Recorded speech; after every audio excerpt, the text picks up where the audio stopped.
Yeah, hi. This is gonna be a tough one, probably for some, but try to stay with me. Why the world is running out of sand? It may be little more than grains of weathered rock and can be found in deserts and on beaches around the world, but sand is also the world's second most consumed natural resource. South African entrepreneur shot dead in September. Two Indian villagers killed in a gun battle in August. A Mexican environmental activist murdered in June.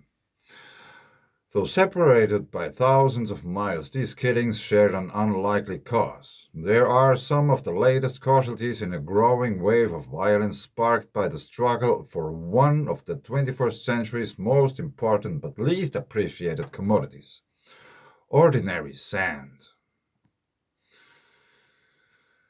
Trivial though it may seem, sand is a critical ingredient of our lives. It is the primary raw material that modern cities are made from. The concrete used to construct shopping malls, offices, and apartment blocks, along with the asphalt we use to build roads connecting them, are largely just sand and gravel glued together.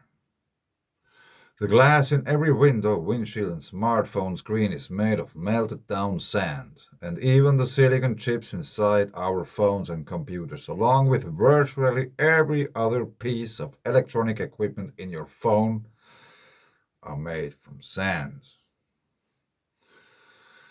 So, if we go a little bit down,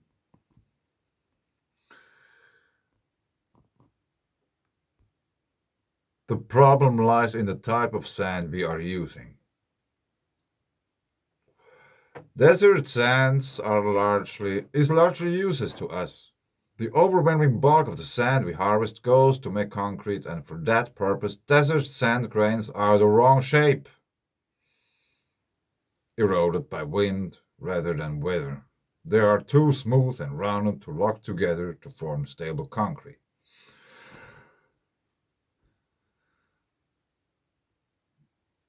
The sand we need is more angular stuff found in beds, banks, and floodplains of rivers, as well in lakes and on the seashore. The demand for that material is so intense that around the world, riverbeds and beaches are being stripped bare and farmlands and forests torn up to get the precious grains. In a growing number of countries, criminal gangs have moved into the trade, spawning an often lethal black market in sand. The issue of sand comes as a surprise to many, but it shouldn't, says Pascal Petuzzi, a researcher with the United Nations Environment Programme. We cannot extract 50 billion tons per year of any material without leading to a massive impact on the planet and thus on people's life.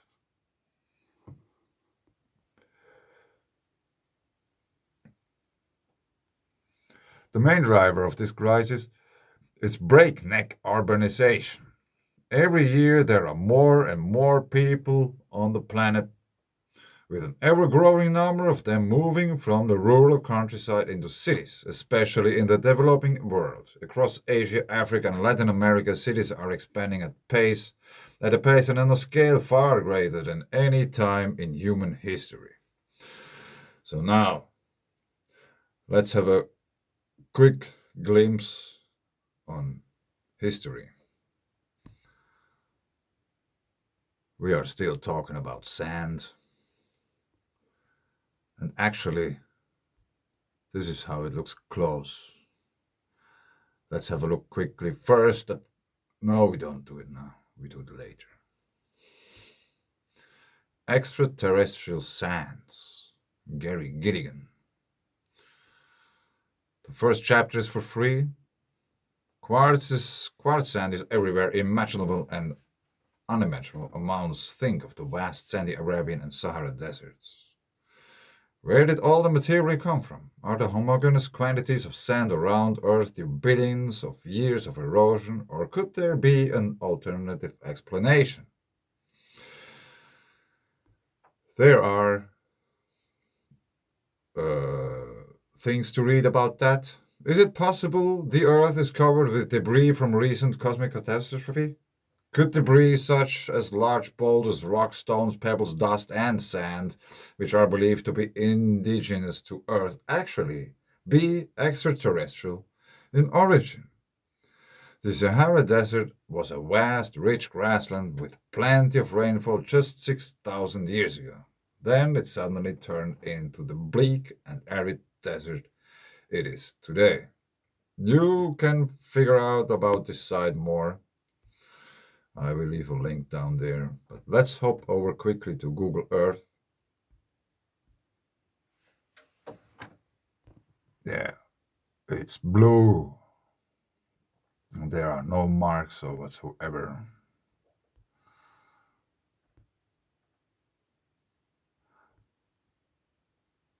I just want to show you like this kind of coloration. Here we have this kind of yellowish, and here we have yellowish brown colors. Okay, check this out.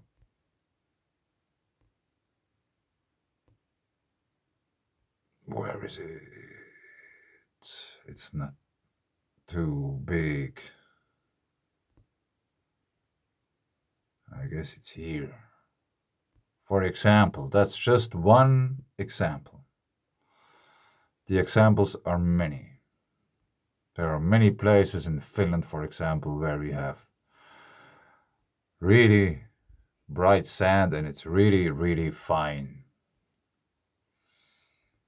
as we have at the beach nearby.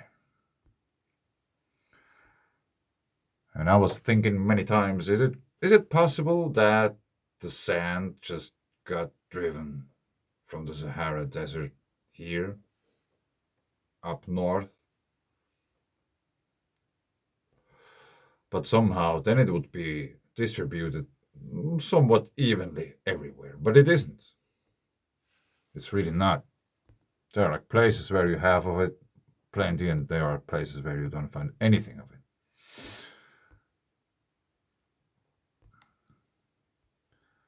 Here, for example, they are digging sand.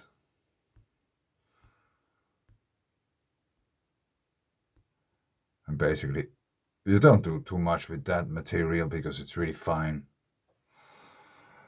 I've worked on construction, so I have some experience with that.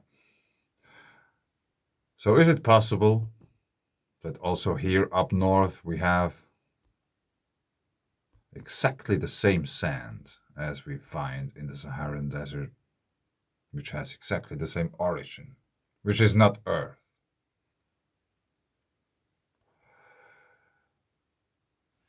And for example, if this sounds now really crazy, you heard first time about that, I understand. Be suspicious, stay suspicious, think for yourself, gather knowledge about things you want to know from as many sources as possible and make up your own mind about them. But for example, if you watch at this landscape, this is somewhere in Africa. If it's weather erosion, does anyone try to explain me that if it's raining and those mountains are crumbling and they transform into sand, the sand turns into yellow from almost black? Really? Let's see if we can find some photos, actual photos from ground level.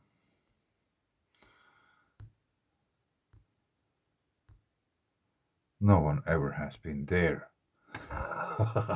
Yes, that's a good one. Let's take this one. So, weather erosion. It's raining, and they are crumbling down to the ground, and they transform themselves into a completely different color. Does this make sense to you?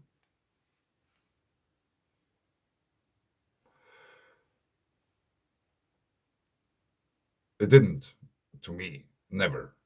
I was just like, what?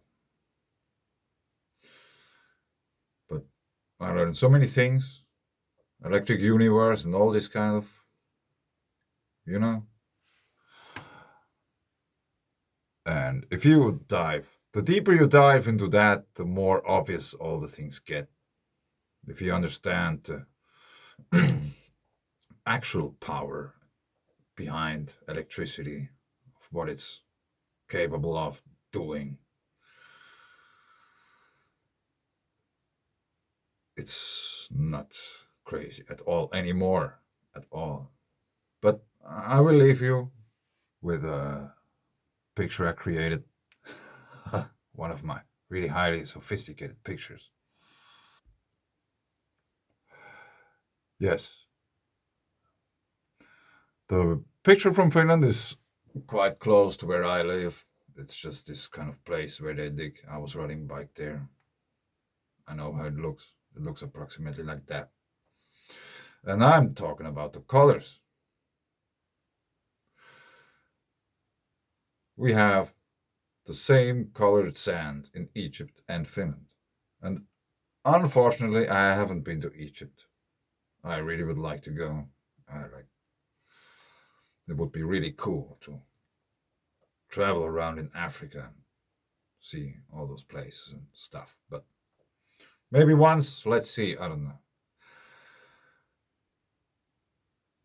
I'm talking about the color because, according to standard geology theory, there shouldn't be like this kind of sand here, in a way, or did glaciers carry it from the Sahara up north?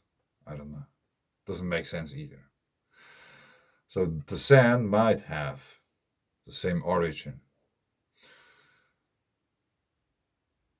And the reason why we have sand also in the north, and probably there's many other places on the world where you find the exact same sand.